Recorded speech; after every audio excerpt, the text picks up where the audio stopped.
Happy Wednesday evening. Welcome to Soulibration. I'm your host, Shamika Rhymes. Let me know how you guys are doing. How's your week going? I know here in North Carolina it's been rainy all week, but I'm doing well. I'm blessed. I'm here. And let me know where you're watching from. Drop that in the chat and remember to share this with your network because you never know who may need it. And if you have any questions, as always, co-host, drop that in the chat as well. So the holiday season is often painted as one of the happiest times of the year, right?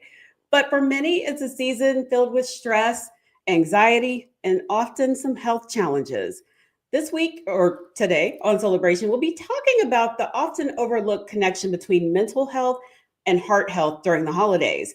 And so, my guest tonight, she's going to talk about her personal journey of supporting her family members battling mental health and the toll of heart failure. And then she's going to give us some actionable items that we can all use for managing stress, setting boundaries, which that's a big one, and addressing financial pressures during the holidays. And we're also going to take a look at seasonal affective disorder and just some self-reflection because I want to make sure that you are feeling empowered and happy and healthy and whole as you go into the holiday season. So let me introduce you to my guest tonight. Amber D. She is a licensed professional counselor, speaker, and founder of Black Female and Male Therapists. And through her online platform, she is dedicated to improving mental health and wellness in the community by meeting people where they are with culturally relevant and relatable content and services. And she's been doing this for over a decade. She's demonstrated a true passion for changing the narrative around mental health, wellness, and healing, earning her features on, and this one, I'm like, what? Beyonce.com. Y'all, I got to ask Amber all about that. Glamour, Refinery 29, and BuzzFeed. Let's bring Amber on. Hi. Hey, Amber. How are you? I'm good. So glad that you had me on. I truly appreciate being on to share the wealth of knowledge as well as to talk about Beyonce. If you have any questions about it. So thank you for having me on tonight. Thank you. Let's see. We've got Meridian, Mississippi tuning in, Gastonia, North Carolina. Houston, Texas is in the house. Hey, y'all. Those are all my co-hosts in the chat. So, well, first I want to know, what was your feature on Beyonce.com? Let's just get that out of the way. Go ahead and talk about that. So she came out with Black Parade in 2020.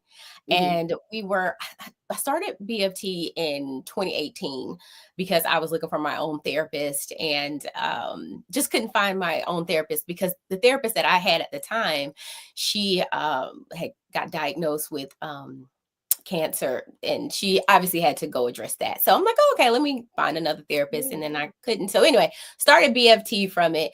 And in 2020, we were raising money to pay to get therapy for individuals who needed therapy. You know, during that time was totally unprecedented. So we raised funds and we were paying for therapy for everyone. Like if you needed therapy, it was like, you get therapy, you get therapy. Everybody's getting therapy. And then she dropped her Black Parade. And we were featured as one of the, I think she probably had like 5 or 6 different categories. And under her wellness and mental health category, she put BFT as one of like her top 5 or whatever. And so, of course, my phone was blowing up that night, right? Like, oh my God, Beyonce. I was like, what happened? What happened? So yeah, that is how we got featured with Beyonce. See, you wouldn't be able to tell me nothing. I'd have a shirt that says Beyonce knows who I am. Being completely obnoxious. That is amazing. For sure. Every time I see her now, like my friends will be like, oh, there's your best friend. And I'm like, yep, we know each other. Right. You're right. Well, let's I know now we got to turn to the serious part of the convo, but can you talk a little bit about how your uncle's mental health diagnosis inspired you to pursue a career in mental health advocacy? Because I mean, I always am interested in hearing how people got into mental health. And it always seems like a lot of times it's because someone in their family was experiencing something mental health related. For sure. Yeah. So for us as a family, we never experienced that before. That was the first time for any of us. And just to be at my age and see what we went through as a family, trying to find resources. Where do you go? How do you find someone who's culturally competent, right? That can Mhm. give you that background and kind of understand a little bit from your own culture, or just where are the resources? And so that kind of sparked me to start, obviously, in the mental health field, and even partner with Hear Your Heart because of the resources and kind of what they are offering for those that are experiencing heart failure, which I also have a family a personal connection to that as well. So Mhm. that's what sparked me to start into the mental health field. Okay. Well, actually, I was going to bring that up next about heart failure because just a few weeks ago we had Dr. Deanna Brown Thomas, which is James Brown's daughter, and she was Oh, talking about surviving heart failure, and James Brown also died from heart failure, but she was talking about how stress contributed to her condition and how that was one of the things she had to make sure that she took care of was the stress. So, can you talk a little bit about your family member that's dealing with heart failure and how that also relates to mental health as well? for sure. Yeah, so my grandmother is experiencing heart failure. My mother is providing care for her, and that having dealing with heart failure, right? Well, let's just go. Life is stressful. Yes. Period, right? With anything, it is stressful. But on top of having to deal with heart failure, and especially as women, and Black and Latino women, we're always putting other people first, right? And Mhm. you sometimes neglect your own health. And then with that, then that brings on more stress, anxiety, heightened depression. And then how does that affect your, we know that if that affect your mental health would then in turn affect your physical health, right? So if Mhm. you're feeling symptoms of depression or you're anxious, you might not have the motivation or the get up and go to, like, okay, let me go work out today. As Right. you are feeling that sadness or the anxiety that comes around it, you may get stuck into that thought process of that ruminating of, all these things that are occurring to me. So it's super important to have a good mental health, or trying to always work on your mental health, especially Mhm. during those times of if you're experiencing heart failure. Okay. And if you're in your mom as the caretaker, how does Mhm. she make sure she's taking care of her? Yeah, I have to always remind her of that Yeah. because, again, as a caretaker, uh, she is putting her mother first, Mhm. obviously. She get all the things that she needed to do. Did we check all the boxes for her? And then she's also putting her mental health on the back burner. It also brings her a lot of stress, anxiety, which then, if she has any health issues, those are increased because she Mhm. may not also be getting enough sleep because she's wanting to make sure, do I have the schedule ready for tomorrow? Did I have everything prepared? Did I get out her medication? Did I do this? Did I do that? So that's affecting her sleep, which then in turns affect her mental health and her physical health.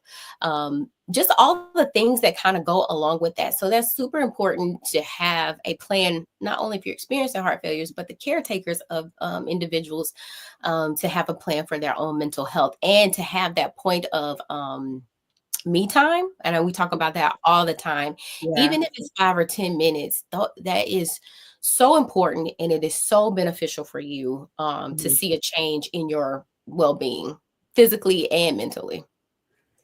Well, how does stress during the holidays impact both? Which you kind of mentioned a little bit, but let's dig a little deeper into it. How stress during the holidays, especially, impacts your mental health and physical conditions, like we were talking about heart failure, but other things.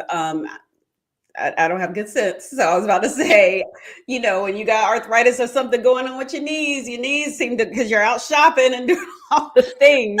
But how, those things. How does that affect you know, people mentally, the stress of the holidays and Yeah, physically. for sure. The holidays, of course, brings on so much stress. You Mhm, might be planning a holiday event, right? And mhm, so you have the anxiety or stress of trying to make sure that it's perfect. Um, you are the financial stress or the burden that comes with it, right? I Mhm. know in America it's so big that you buy all the gifts. Did you buy this gift? Did you buy that gift? And Right. so a lot of times we find ourselves stretching ourselves thin and then have that financial burden, which then brings on another part of Mhm. stress. So during those times, I always tell my clients, myself, my own family, like it's super important to have boundaries during this Mhm. time and knowing what's your limit and then where where you start to cross that limit. Like you already have a lot on your plate and not to start to pile on to your plate. We know that that is super important to have those limits, and then being able to say no to certain things. I mean, that goes back to the boundaries, but Mhm. being able to say no and setting realistic expectations for you. If you know that that's not what you normally do, or that's going to put some type of financial strain or extra stress or anxiety, I think it's super important to have that conversation not only with yourself but with your family members as well, to discuss Mhm. like, hey, this is what I can do and this is what I can't do.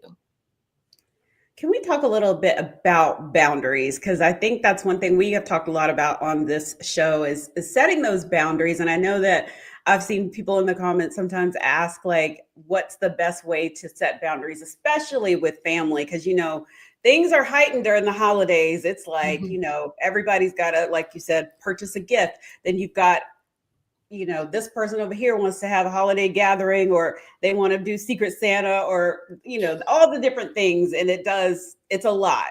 So, Yeah, what are some ways that you can say no, or set boundaries, specific boundaries with family? for sure. That's a good one because that one comes up all the time, especially if that's something that your family is just used to doing. So now it's just the tradition. So, like, Mhm. how are you going against tradition? What? Like, what do you think is going on here? So, it can put a little strain on you and give you a little bit of anxiety about, oh, I don't want to be this person, or, I don't want to have to make them feel like it's because of me that I'm changing Mhm. things. But it's super important, again, to have that. So, for example, if you are cooking dinner, Christmas dinner, let's just say, or whatever. And you take on that burden of, I cook dinner, I do all the things, I do the whole meal or whatever, and Mhm. everybody just comes over. So a boundary this year could be, okay, I'm going to continue with the tradition and I am going to cook. However, I'm only going to cook three things: mac and cheese, corn, and dressing. So I would love for the family to be able to, hop in, pitch in this year and bring, blah, blah, blah, whatever the other items are. So that's a great Right. way to set boundaries. So then that way you aren't so stretched out or thin and you are dealing with all the extra stress of preparing everything as well as financially paying for all of it. I'm still keeping the tradition, but I'm setting a boundary and I'm kind of saying no to cooking everything. Mhm. Or let's say you don't want to go this year. That's a tough one, right? If people are like, Right. oh, I don't know about that one, Amber. I don't know. I have to go. But if you feel that you might not be in a good space, because we do know during the holidays is Mhm. a huge time for grief, Yes. isolation during this time. And you may not just be in a good space this time and you just really want to focus on you. That's okay too. How can you say that to a family member or a friend or something like that? So letting them know, hey, I might can't make it for Christmas, but I would love to hop. Maybe we can grab coffee on Saturday. Mhm. Or I can't stay the whole time for Christmas, but I can come early and help you set up. And then after a while, I'm going to cut out at a certain time. So Mhm. still maybe having that time, like I don't want to cut away from you. It's not taking away from our connection, but this is how Yeah. it's going to look for me this year. That's a good one. Where were you last year when I needed that? Because I was good for, I'm gonna come and I'm only gonna stay an hour, and then 5 hours later, it's like I was leaving, but I'm still here, because you start to feel guilty of, like, well, I can't really leave, and we're all right in the middle of whatever. So yeah, and I want to remind everybody in the chat, if you have questions, please drop them in the chat. Um, and Yeah, what I are think that could be hard though. Like you said, if yeah. you are in it, how can I get out of it? But setting a Hmm. timer on your phone that kind of just alerts you, that kind of just holds you accountable. Oh yeah. Maybe even bringing a friend or somebody with you that says, "Hey, I have to go," and you can even put it on that friend. Oh, I have to take them home now, or Yeah. something like that. But like just trying to find little ways for you to be able to stick to your guns about what you're going to do this year. Okay. And you mentioned grief, and we mentioned that depression can also happen during the holidays, but grief also seems like it gets a little worse during the holidays. Do you have any suggestions for those dealing with that? I think some of the ones that I've heard in like the grief group that I was in was make a plan for an exit strategy, and make sure like you drive yourself so you can leave whenever you're There you ready. go. But right, so they can't hold you hostage. What are some other ones that maybe people that are dealing with grief that are kind of like, well, I don't necessarily want to isolate, but I also don't want to be around people for a long period of time, or maybe I don't have the capacity this year to deal with everybody. Yeah, I think that is super important too. And I talk about that too a lot of time with grief. It is super important for you to give yourself grace during this process, Mm, right? mm, Grief is not a linear line, it's up and down. So sometimes you are going to be great. Like you could agree to it on Monday and it's like, yeah, I feel good Monday. Sure, I'll show up. But then yeah. day of, you're like, not feeling it. I'm not feeling it. So it's super Mhm. important during that time, like I said, to show your own self grace Yeah. when you are going through grief. And that's okay for you to tell people that you're not going to show up. So really important thing is to check in with yourself. What Mhm. do I need right now? Yeah. Honestly, what is it that I need? Do I need a hug? Do I need to journal? Do I need to go for a walk and just be in nature? Do I Mhm. need to just sit in a bubble bath? Do I need Mhm. to watch a fun do I need to laugh? Do I need Yeah. to just be distracted and watch a funny movie? That I always tell people is super important. It's not selfish for you to have to put your own mental health first because when you are doing that, you're able to show up better for yourself and for others, as opposed to if you're just kind of doing things out of oh well I feel bad if I don't do this, then that Mhm. may not just be helpful for you that day and the days that follow that because you didn't take that time for yourself. Okay. Now, what about those families that have? I'm trying to think of a nice way to say it, but they just have drama. They just have drama. It doesn't matter. We've all seen those Christmas movies where the families have drama. How do you set boundaries and manage your stress with that? It's like, everybody's sitting at the table and then there's somebody got beef with this one, they start drinking and it's a whole problem. Mhm, mhm, mhm, mhm. That's when you say, "You know what? I'm gonna exit left now." Um, no, but seriously, if you do feel like it's starting to get a little overwhelming, it's okay for you to say, "Well, I'm gonna wrap it up here." But if you wanna attend an event and let's say something that may stress you out or something that you may deal with and maybe a family member is like why aren't you married yet, and let's say you're not married, or why don't you have any kids yet, Mhm. it's totally okay for you to set a boundary there and say, I really don't want to talk about this year, but I did want to talk to you about that football game because I know you love Georgia. Did you see that game? And Right. kind of redirecting the conversation. So like you did set that boundary and saying, hey, I don't want to talk about that this year, but we can talk about this thing over here. So it's not like you're being disrespectful because you have some of those family members like, oh, you just didn't want to hear what I was trying to say. No, I Right. did, but I didn't want to talk about that, and that's okay. But Mhm. if you feel like it's just a hostile environment, then it's no Mhm. reason for you to have to feel like you have to stay in an environment where if they are like arguing or fussing and fighting and things like that, and you're like, this is not for me, you can Yeah. totally exit. And then just tell maybe whoever the household who hosted the event, thank you so much for hosting. I'm gonna get out of here, but I'll call you on Sunday so we can set up a time to grab coffee or Mhm. or we'll chat soon or something like that. And that's totally okay for you to say that, but don't feel like you have to stay and like endure, all the things that just is not gonna be Yeah. beneficial for you. Right. I feel like now with social media, a lot of people are just documenting any family fights and putting it on social, so we all get to see. Right. I seen that they posted that on social, like, yeah, show us your drama. Like, no, don't do that. I mean, they show us their plates, they can show us the dramas. Right. Hilarious. So how would you what are some tips for addressing those financial pressures? Like, we mentioned the cooking, the dinner and maybe having people pitch in. But what about when it comes to the gift giving? Because, for families that have like a large group of family members, you know, I don't know if it's, I'm trying to think of an example. Say there's 5 or 6 siblings, then you've got their kids and then their kids and on and on and on, plus grandma, grandpa, all the things. How and you got to buy gifts for all of them, plus your coworkers, and then plus your friends. Where do you draw the line? How do you address that financial pressure? Yep, get that pen and draw the line. No, yeah, like no, this is the line and we're not crossing it.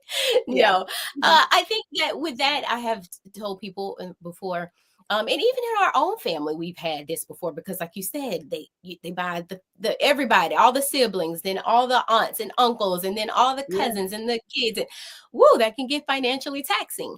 Yeah. And so having that if you already know and you're aware of that, talking about that with your family, like, hey, Mhm. guys, are you interested this year in us just purchasing gifts for the kids? Maybe it's Yeah. just, 16 and under. We're just going to get those gifts this year because I'm really not interested in gifts. I don't really need anything. Or, saying something that will be feasible for you. If you feel like I actually can't afford any of this, you Mhm. can totally let them know.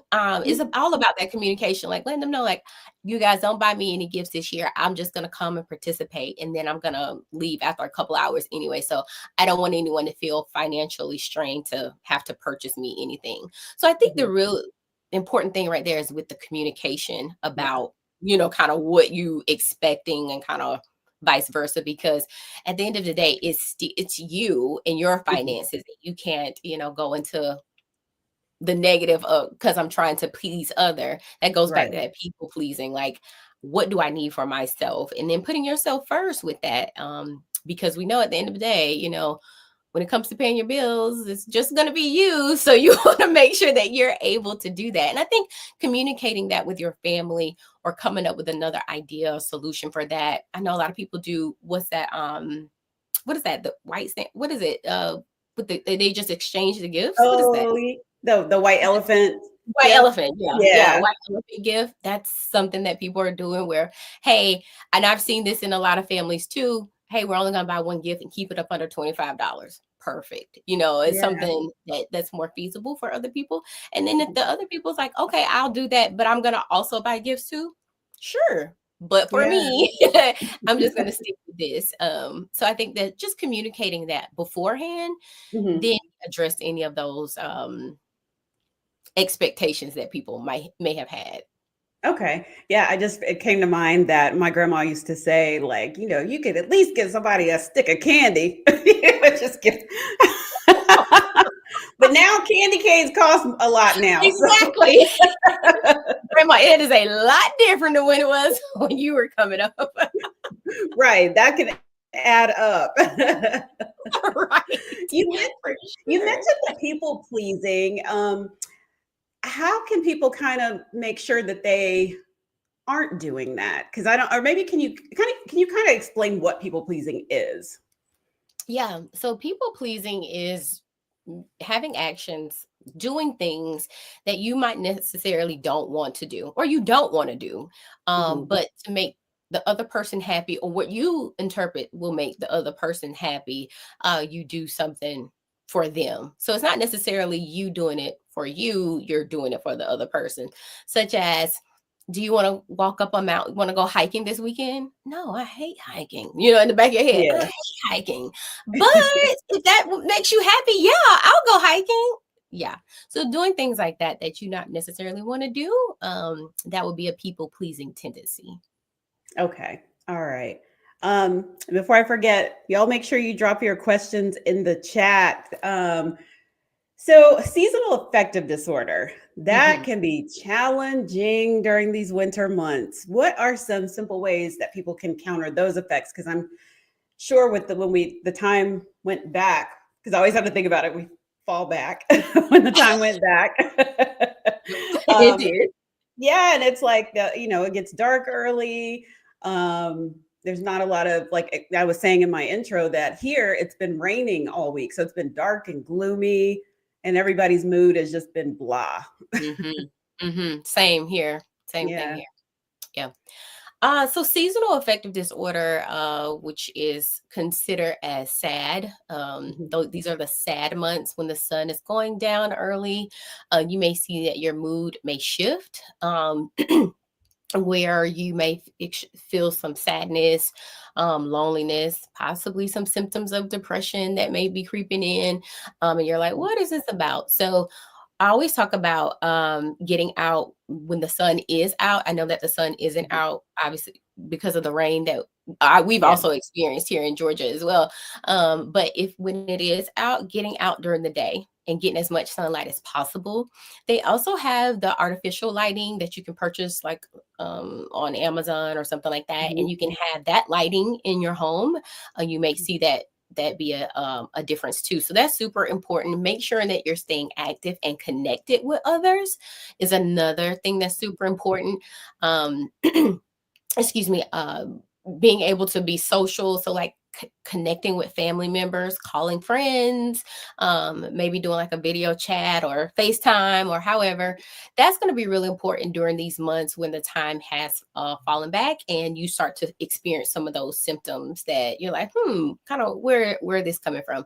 Even Mhm. I even talk about this on the Hear Your Heart website Mhm. when we're talking about symptoms. If you are related to feeling sadness or anything like that. I talk about even having affirmations that you can use throughout the day. Being able to start your day with intention is going to be super important because then you are going to be that's something that you can keep at the forefront of your mind about what am I doing today? Why am I doing this today? What are my goals for today? Or you can get through this. If you are having a tough time, you're strong.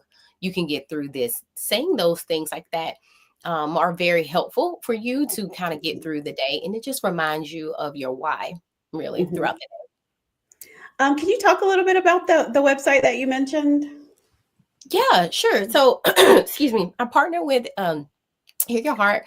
And so once you go on the website, it talks about individuals or for Black and Latino women who are experiencing heart failure. Totally have all these different resources on there that empower your mind, your brain, your body, your outcome about like what to do. And what they know is that the research shows that if you are experiencing heart failure and you are a Black Latino woman, you are dealing with some of that disappropriate portion of discrimination, or um, maybe not having access to get to certain um, alternative or services or whatever. So they have the resources there for you to be able to go on there. So it's a whole guide. Like I said, I even did a video that talks about some of the things for your mental health, about Okay. setting boundaries, your expectations, how do you handle that throughout the day? Because we know your physical and your mental are tied together. And Mhm. so when you go on the website, it's just a plethora of information there about how to, when you are impacted by that heart failure, here are the resources for you and how, you can access those resources. Okay. So what other unique mental health barriers do Black women face, and how can communities work to overcome those? Yeah, the research on it is Black women who are experiencing heart failure have a higher rate of mortality than white women. And we know in those communities, if you don't have access to those services or you don't even know where to start with those services and having access, it can kind of, well, that does also cause another form of, you can Yeah. possibly experiencing signs of depression and things like that because you can go down the rabbit hole on that. So excuse me, with when you are experiencing that as a Black woman, or like I said, also for Latino women as Mhm. well, going to have those resources, having support system is going to be super, super important. Mentally, physically, emotionally is going to be super important. And so that website with the resources there gives you those guides and things like that'll help you throughout that, especially like I said with Black and Latino women. Okay. Um, and this kind of goes along with that, how therapy can be inaccessible for many because of the cost. How can we support and advocate for Black women who can't afford those traditional mental health services? And is that also what made you create your organization? Yeah, I started the organization because I seen that it wasn't a lot of culturally competent therapists that were easily accessible. Like, how do Mhm, you find them? Where do you go? So being able to have a resource for you to kind of go to is what force kind of sparked me to start the conversation, because I'm like, if I'm a therapist and I kind of don't know where to go, what yeah. are other people who aren't therapists, where are they going? So kind of, so Mhm, having that resource in like one place was something that I felt like would be beneficial. Same for Hear Your Heart, having those different resources in one place is going to be beneficial, right? You don't have to kind of look mhm, everywhere. Everything is housed right there. And we know when you talk about things, it makes it less of any type of stigma that's tied to it. When you have those mhm, conversations and you're talking about it, you're talking about your experience there, and then what did you do? So that's another thing why I started BFT, for us to have these conversations, and we don't have to be in silos or feeling alone during those times of whatever we're experiencing, whether it's heart failure or grief or anxiety or depression. You're not alone. Other people are experiencing these too. And so creating these safe spaces for you to come and connect with others for BFT, as well as to get in resources, was definitely my drive of starting mhm, BFT, because I experienced it. So I'm like, if I yeah. experienced it, I didn't know where to go. I want to create something for people so they can feel like I have all that I need right here from BFT. So, how can people find BFT?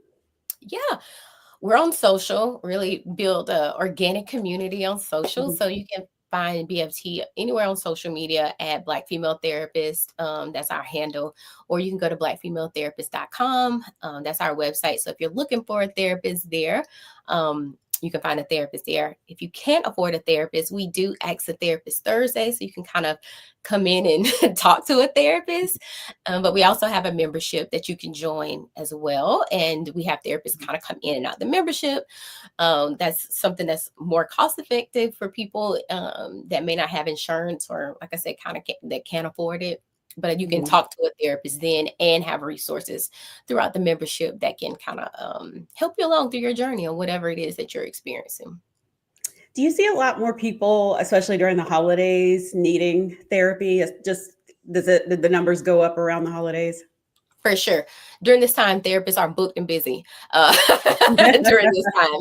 I mean, really, because, excuse me, things that you may have been pushing off starts to kind of rear their head during the end of the year. The end of the year and the beginning of the year is like you're closing a chapter, and what does that look like for you? Yeah. And it may make, those are the times where a lot of people are reflecting on things that they went through the year, or maybe sometimes that they just was struggling through this year, and like, Mhm. I don't want to take that into the new year. What do I need to do? So you see a lot of that towards the end of the year. And then at the beginning of the year, when people are like, okay, I'm done with that year.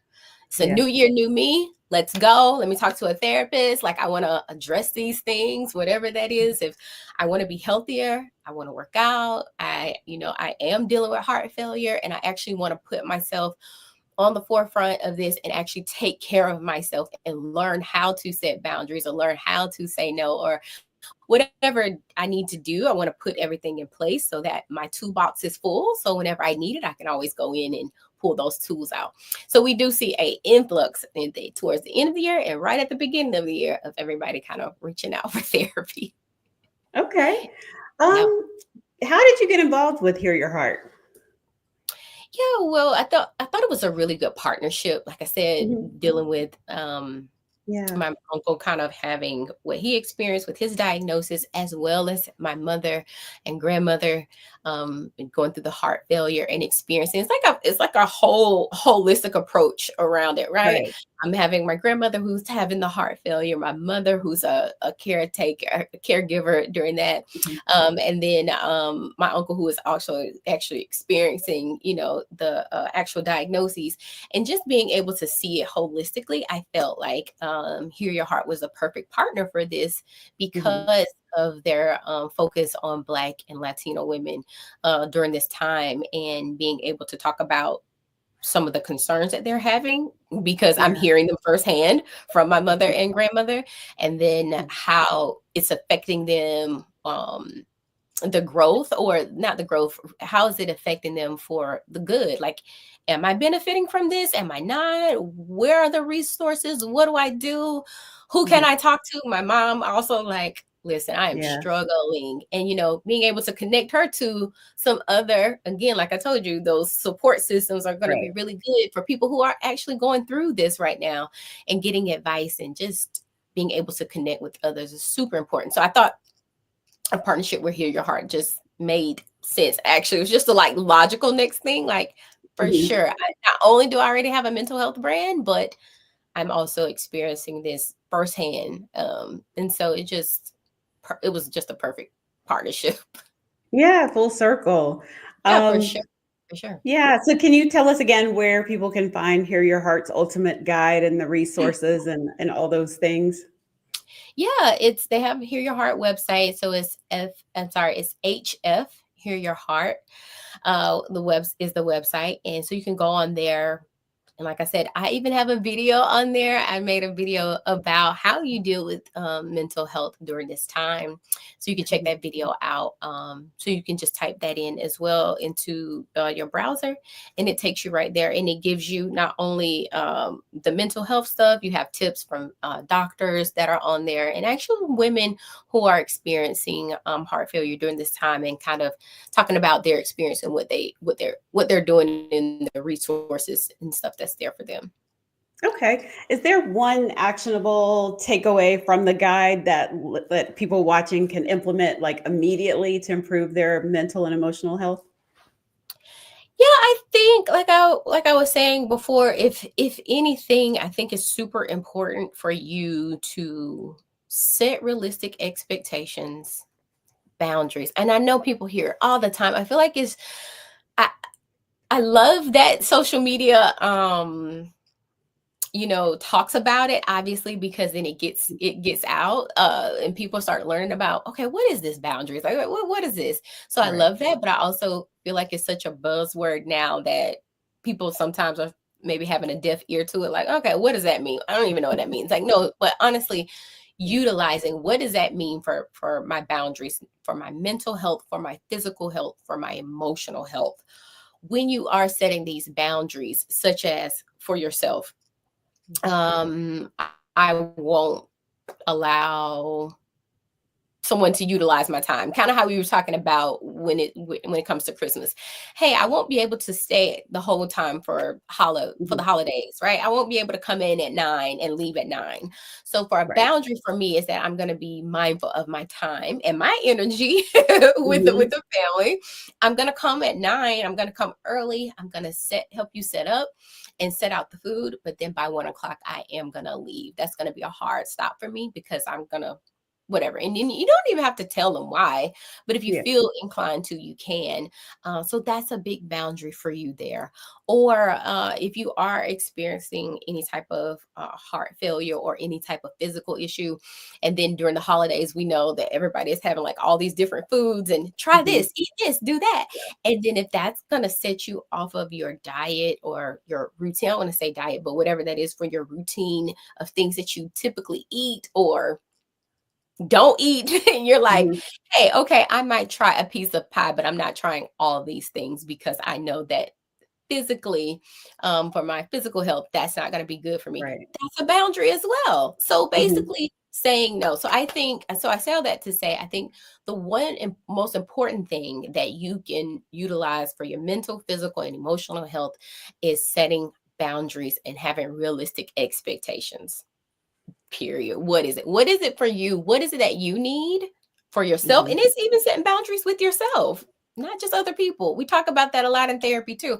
People are like, oh no, boundaries are for other people. Yeah, they are, but also for you, because you need a boundary with yourself sometimes, because you Mhm. might even find yourself going into routines and getting into things that you once were used to, but you know those aren't really good for you anymore. So Yeah.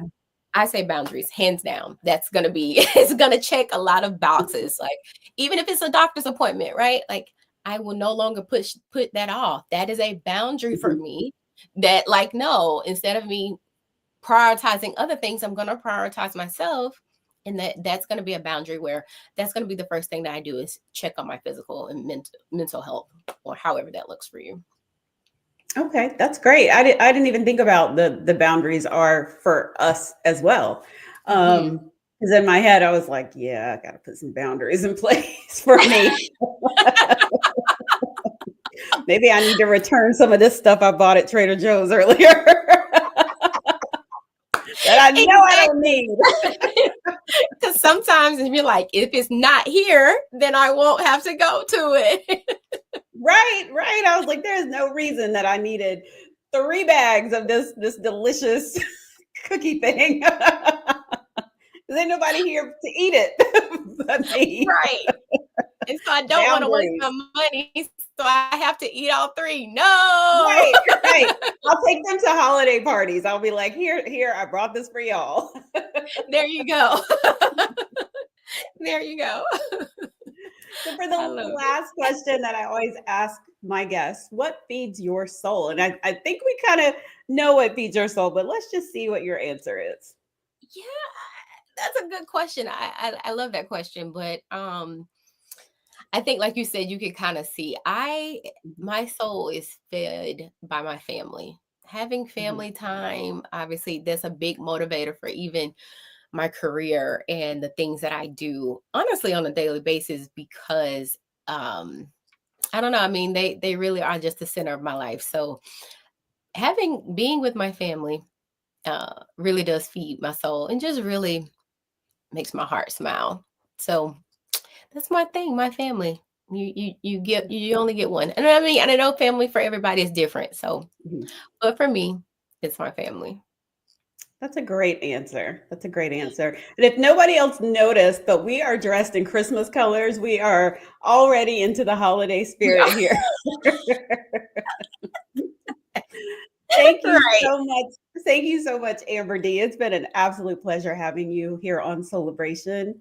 Let everyone know once again where they can find you. Sure. Thank you so much for having me. I truly appreciate it, and I enjoyed it. This was a really good interview, so I love chatting about this. But yeah, if you are looking for BFT, you can always go and find us on our social media handles at Black Female Therapist, or you can go to blackfemaletherapist.com, and we have resources, our podcast, our articles, and therapists are over there to answer any questions that you have. So yeah, you can always find us there. We're social. Perfect. Well, everyone, for more information on all things stress related, heart health, and mental health, you can also head over to blackdoctor.org for articles and resources over there. And I will be back next week, y'all, for a celebration. And we'll be chatting about staying hydrated during the winter and especially during all of your holiday celebrations, because I know y'all are not drinking your water. So we're going to address that next week. And I am one of those that has not been drinking their water. So I want everyone to have a soul filled rest of the week. Thank you, co host in the chat. And thank you again, Amber D. Everyone, have a great night. Hi, thank you guys. Bye.